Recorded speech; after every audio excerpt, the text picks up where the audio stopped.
Hey, I'm Jesse, and check out this big dining table and cabinet. I've been commissioned by a client to take away this orange oak color, and I'm going to try to get these two massive pieces to match with the new stain. Let's see how it turns out.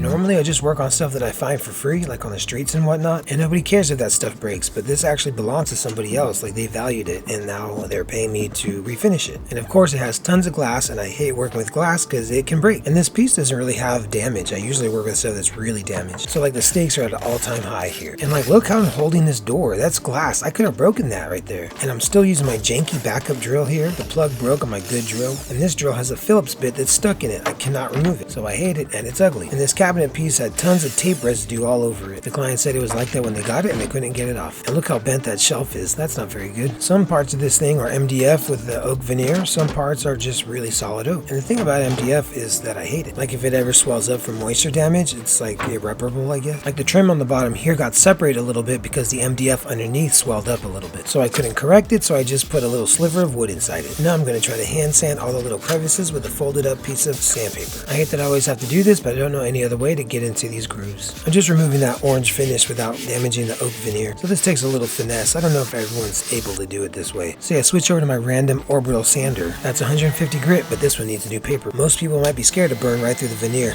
but not me. These high stakes just got higher. And now that the glue is finally dry, I'm going to use these old tin snips to cut off the ends of this stick. And then I'll clean that up with a folded up piece of sandpaper. Then some of that sanding went against the grain, so I got to go over that with the orbital sander. And then I can clean up that corner with the orbital sander, and they'll never know. They'll never know. And I have this thing standing up on its side just because it's easier to work on it that way. But after this phase, I can't really do that anymore. And on this side, I glued in a much smaller little stick. And then I used a folded up piece of sandpaper again to get into all these trim pieces. There's just a lot of sanding in this project. Some people use scrapers, other people use chemicals, some people use all three, chemicals, scrapers, and sander. I've just gotten used to finessing with the sandpaper. And I found right here on the side a little piece of veneer chipped out. So I'm just going to glue in a couple little pieces of wood there. And it looks a little ugly at the moment, but I'm going to finesse it with some sandpaper later on. And like I said, this was a commissioned project, so it really stresses me out. Like there are just a lot of opportunities to fail at this project. Like succeeding is just standard, you're meant to do that. But messing up on any part of this means that I mess everything up. Hey, look right here, I found a bubble in the veneer. So I made a little cut with a box cutter, and I'll use a little stick to push wood glue inside that cut. And I'm gonna wipe the excess on my shorts and just spread a little bit of water around, and then I'll just weigh it down with a block of wood and 2 bricks, and I'll go eat some lunch and come right back and unload it. And that pretty much does the trick.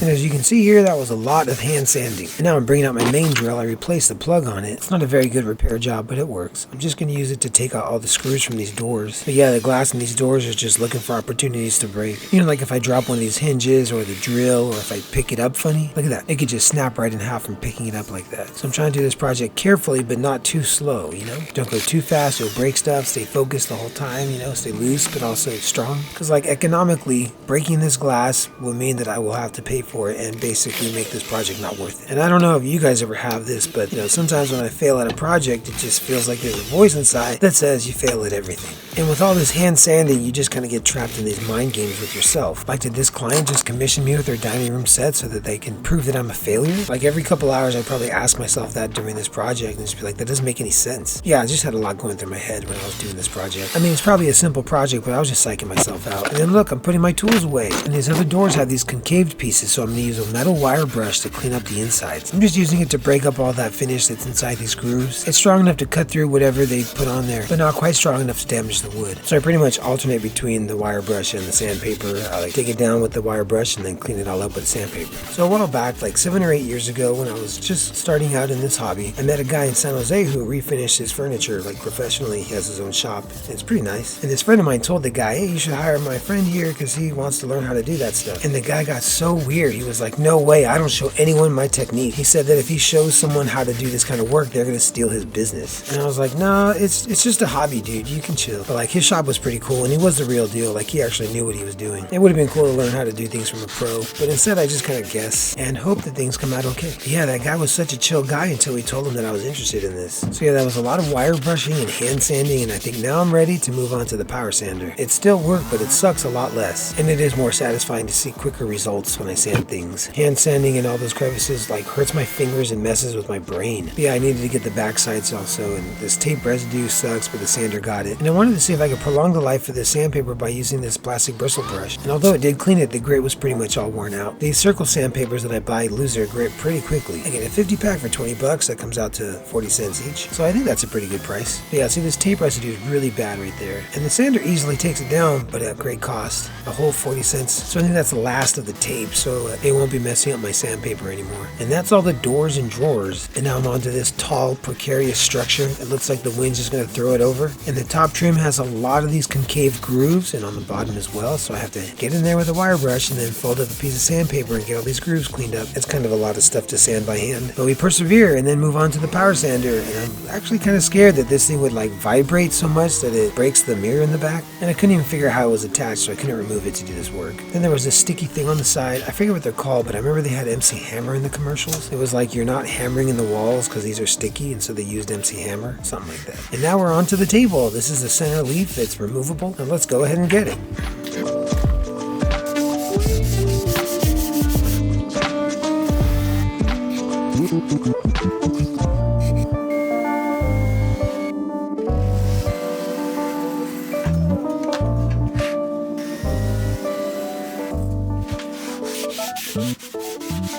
So now I have the main tabletop portion upside down here, so I'm trying to get the skirt. So unlike the big cabinet thing, this is plywood with oak veneer. I actually don't know how they would make this skirt if it was solid oak. Like, it would just need to be a rectangle. I'm using the wire brush and the hand sanding on this edge of the table, because if my power sander hits the edge of the veneer, it could just chip it away. And upon closer inspection, I can see these raised areas where the veneer is worn out. So I just need to be careful to not make that spot worse. So yeah, just gotta be a little careful when you're taking down this finish without ruining the veneer. If you don't get all the old finish out, it's gonna ruin your next stain. And yeah, I was going fine until I got to this raised spot right here. The veneer chipped a little tiny bit, so I'm just going to fill it in with some glue and sawdust. And that little break kind of matches the grain pattern here of the oak. So after I stain it, it should be not noticeable. I can kind of see it because I know where to look, but you know, when this is all done, let me know if you can see it. And you know, I'm still learning, so my process isn't airtight yet. But right here, I go over it with the sander again, just to take down that glue and sawdust, and I think I just do a little too much there, because the oak has those dark lines in it, and I kind of remove a little too much. But now we're onto this oddly shaped pedestal, and it's actually solid oak. And I quickly realized that I just need to take these legs off. They don't have any glue, they're easy to remove, but for some reason it makes my mind think I have more things to sand. But now I can get in there with the power sander, and that's just more satisfying.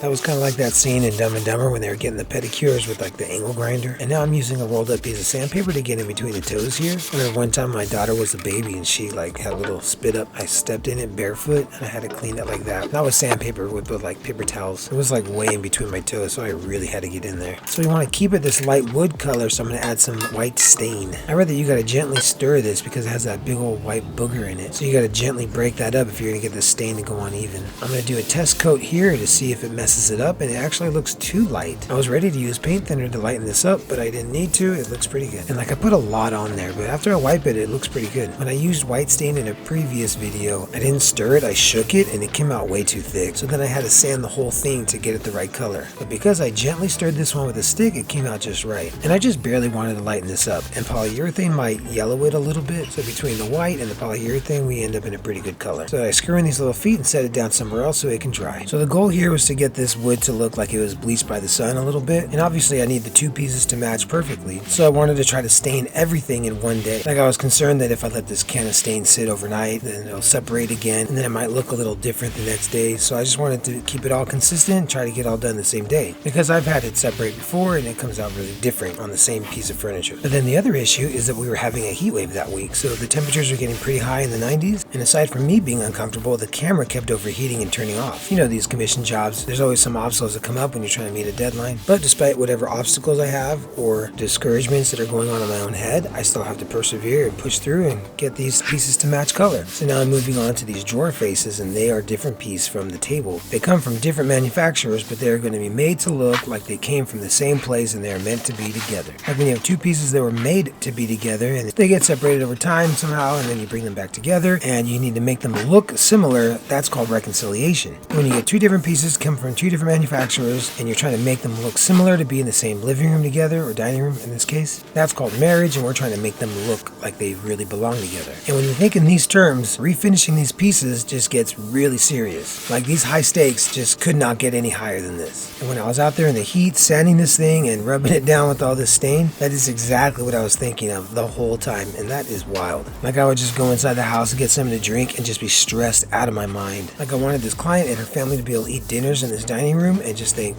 hey, nice job. In this cabinet, I wanted to be able to lighten up the mood in the dining area there. And like when you sit at the dining table and you rest like the inner part of your forearm on it and you don't feel any imperfection, it just feels perfectly smooth. Like I just wanted to gently lighten the mood in the room and otherwise feel completely unnoticeable. And right here, this is like that credenza part of the cabinet. I just feel like I got the color perfect on this part, but I think this is the part that you actually see the least because it has like stuff on it, like knickknacks and whatnot. The drawer faces and tabletop actually probably get the most visibility. Yeah, so this is the next morning. I wasn't able to get all the staining done in the same day. Oh, I hate when I drop the towel or the paintbrush. It just gets so much like dirt and dog hair on my things. It's just so annoying because it's so sticky that you're just picking up whatever was on the ground. Any little thing can really ruin your stuff. And then to work on the base of this piece, I have to actually get down on my hands and knees. I have to do that with all the sanding and the staining, and then later on with the clear coat, just gotta get down in there. I call it groveling. It sacrifices my knees. But for bringing these two pieces of furniture together, the sacrifice is worth it. And there's this groove on the top here. I wanted to make sure I get stain inside there so that you just see a little white line. And now it's time for the clear coat. I'm gonna go with a water-based polyurethane. I use water-based because it affects the color the least, but I still also need a protectant on there so it's easy to clean the surface. And normally this is my favorite phase of a project because it means I'm almost done. It's just kind of a finishing touch. But I do something a little out of order in this project because I changed my mind on something. But the refinishing was the main goal of this project, and I think I did that pretty well here. And there was a spot where the veneer chipped off a little bit, and I had to glue in those little pieces of wood. And I think if I didn't point it out, you wouldn't be able to find it. And because of the severe heat, I ended up taking a break in the hottest part of the day. And then because of my impending deadline, I ended up just working late into the night on this project. And normally I don't work in the dark, but it was so hot, and I have this deadline, so you know, we can run it.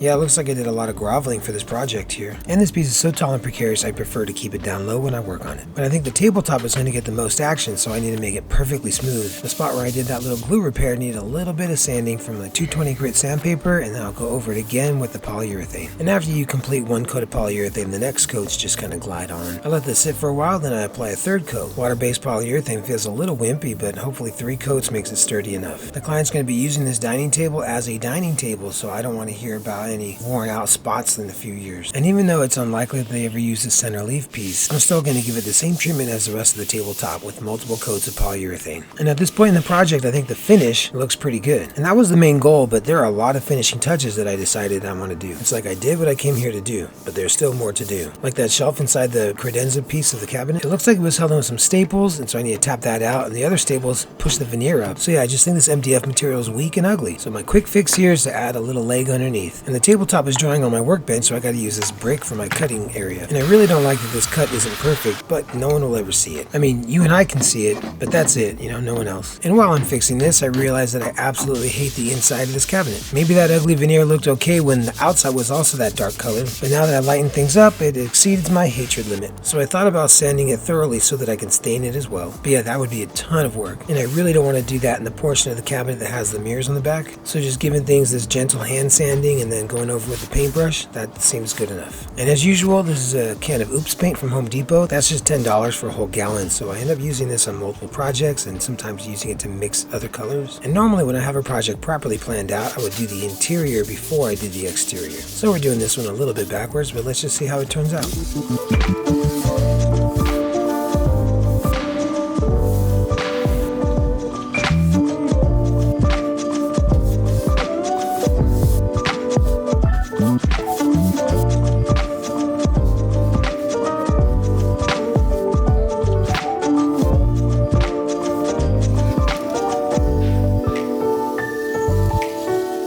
Sometimes pulling tape can be so satisfying, but it's frustrating when the paint gets behind it or when the tape tears lengthwise. So the trick is to change directions, but that didn't work here either. Luckily, this is just on a mirror, so it's easy to clean up. I have this weird hook-shaped knife that I found. I don't know what it's for, but I use it for miscellaneous things like this. And I was a little reckless with the stain and the paint, but I'm able to clean it up pretty easily with this glass cleaner and sometimes my thumbnail. And the center leaf is going to get its third coat of polyurethane. It's just going to be waiting in a storage closet somewhere, durable and ready. And per usual, this project has gone a lot longer than I expected, but it wasn't because anything went wrong. It was just because it's such a big project and it was so hot and there's all these finishing touches I wanted to do. And that deadline didn't even bother anybody. It was just something I set in place on myself. At my house, I have a dining table that's similar to this one. It has a pedestal like this with feet that stick out, and the feet on mine get discolored because people step on it and kick it, and I think the pets lay on it. So hopefully with the stain and polyurethane, this one stays the right color for a long time. And it's underneath, so maybe no one will notice if someone marks it up. In the video I did prior to this one, I used a lot of Brasso, so I'm going to try to use what's left in the bottle to clean up these metal pieces here. I really don't have enough, but I don't feel like going all the way to the store to get another bottle. I think most people prefer to buy new hardware. I just like to clean up the old stuff. It's a lot cheaper and sometimes doesn't look too bad. Maybe it would make sense if I was modifying the furniture in some way, but this is probably fine for what we're doing. And it gets pretty clean here. I think that's a good look for it. And I'm not like a metals expert. I've tried Brasso on stuff and it just like changes the color, like it wasn't the right kind of material. But this one worked out okay. And I put these back on the drawers because that's like one of my final steps. But again, I did a few things out of order here. Usually I do all the hardware last and any interior painting I do first, but this time I did stuff backwards. So now I'm painting the inside of these doors white. And I wonder what would have happened if that professional furniture guy had taken me in to learn from him, because I know he wouldn't let me paint on solid oak. But I guess I'll never know how he would have handled this situation. I think the white on the inside of the doors looks pretty good with the inside of the cabinets being white. And I forgot to put the clear coat on the skirt of the tabletop and the center leaf. But I'm getting it now, so no one will know that I ever forgot it. And I'm almost done. I just need to do a couple more finishing touches. I'll have to leave the tabletop and the center leaf upside down on my workbench while I do this last piece. I'm like really almost out of Brasso, but I still need to clean up these little knobs for the cabinet doors. And these are probably a little too banged up for just a cleaning. Like a previous owner probably had this in a position where they opened the cabinet door and it rubbed on something, like it touched a wall or something. So like cleaning it with my last remaining bit of Brasso is helping, but it's not making it as shiny as the other pieces. And then this long metal piece was curved out a little bit. I needed to sit more flat, or at least have the ends poking in a little. Bending metal isn't really a science for me. It's more of an art, or maybe a magic, because it worked perfectly this time without any kind of measurement. And I'm just going to go through reattaching stuff now.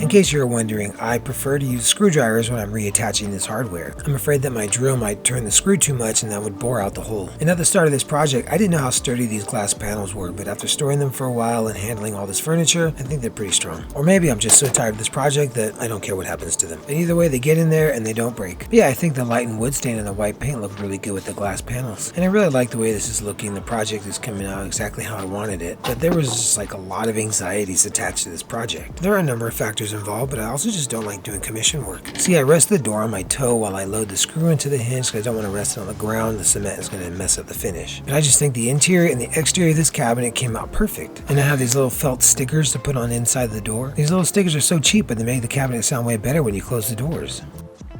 So I'm going to go ahead and put these on all the doors and drawers for this thing. So at this point in the project, I'm certain that the client's going to be very happy with this finished product. But yeah, I was just like feeling way too anxious to like not disappoint this client. And I was really worried about getting these two pieces to match because the last couple times I tried using white stain, it came out really uneven. And I just had to do so much sanding in the heat. So it's kind of like I was locked in a cell with my own thoughts, driving myself crazy. And this whole time I was scared about breaking this glass. And right at the end here, I dropped my screwdriver and I'm lucky it bounced away and not toward the mirror. Like, can you imagine breaking that mirror right at the end of the project on camera? That would have been so crazy. And now I'm just putting some felt stickers on these doors, and I gotta try to put this glass shelf on the inside still, but I don't want to scratch any of the paint that I put in there. It's like that game Operation where if it touches the sides my heart explodes. Yeah, there's just a lot of things about this project that made me crazy. And I'm thinking like next time someone asks me to do a project like this, I can just give them a quote that's way too high. That way I'm getting out of saying no, they can be the ones that say no. But then if they agree to it, then I have to like actually do something really great, and I'm like, wow, I'm not even equipped for that. So I guess the only solution is to just say no and stick to my found objects projects. So now that I just replaced that light bulb, I can turn this light on. Okay, I think I like the way this thing came out. Let's see how it looks with the table. And the lighting's not so great because it's really late now, but let me know if you can see where I glued up the veneer on this tabletop. Well, I hope you guys are able to do some nice projects for people around you, and when you encounter obstacles or discouragements, you just push through it, because in the end, you end up with something nice. Like this client was really happy with how it turned out. And let me know what you guys think, and thanks for watching.